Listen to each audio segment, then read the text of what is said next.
joined by Chris Stevens, CEO of newly listed Coda Minerals.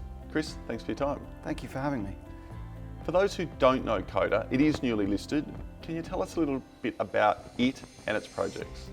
So Coda listed in October of last year, and we've been systematically, steadily drilling ever since, primarily at our focused tenure in South Australia. So we have the right to earn up to 75%, currently own 70% of the Elizabeth Creek copper cobalt project in South Australia. The project itself is located just 40 kilometres to the west of Oz Minerals' Carrapateena project and just to the south of BHP's Oak Dam West project. We have about 740 square kilometres of prime exploration tenure at Elizabeth Creek. We also have a second project in Queensland, which is located just between Mount Isa and Cloncurry, and that's an early stage greenfield exploration project looking for copper gold mineralisation. What excites you about these projects? Look, Elizabeth Creek, which is our main focus, I find very exciting from a strategic point of view and also the enormous potential on the tenure. So there's very strong foundations for the company. We have existing indicated resources. Those are JORC compliant indicated resources at MG14 and Windabout. It's a copper cobalt mineralisation. It's analogous to both the Kuferschiefer in Central Europe and also the Zambian sort of DRC style copper cobalt mineralisation. To the best of my knowledge, it's the only real occurrence of this in Australia.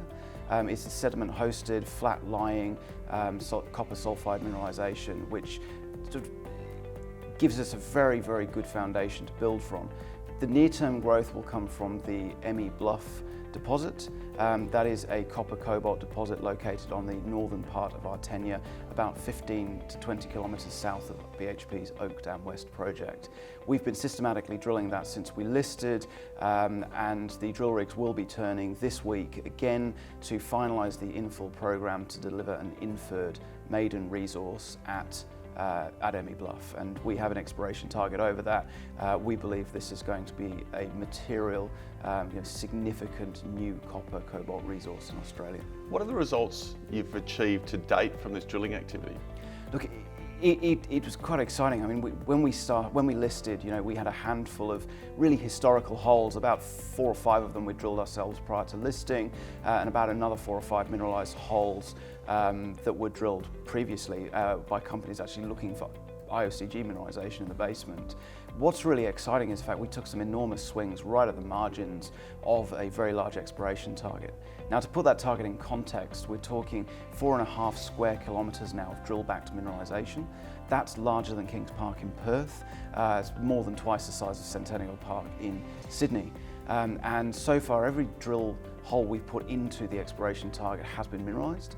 And some of the grades coming out of this are phenomenal. We just released assays with over 4.7% copper equivalent intercepts. There are multiple intercepts above 2, 3, 4 and even 5% copper equivalent across this 4.5 square kilometre area.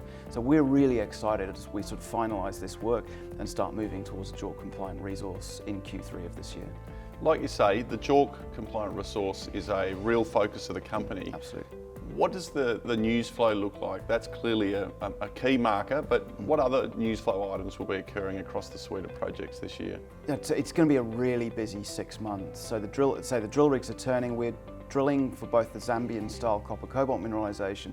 We're also drilling to basement at Emmy Bluff Deeps, looking for the IOCG, the iron oxide copper gold mineralisation that this region is so famous for, obviously with Carrapateena next to us and BHP's Oak Dam West project just located close by as well.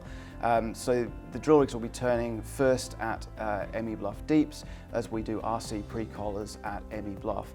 And really what that means is you're going to see a steady flow of news from assays coming out of both the IOCG drilling, Emmy Bluff as we do the infill drilling and move towards a resource, and also elsewhere on the tenure. So Hannibal, which will be drilled this month, is a potential repeat of Emmy Bluff.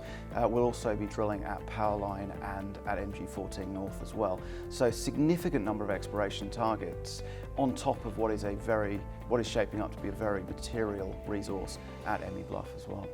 And in Queensland, the activity up there? Right, so we've actually just hired a project geologist who's coming on board this month. We've just had a technical visit by the team up to Queensland to start sort of exploration work. We have walk-up drill targets now. We have an extensive soil sample database.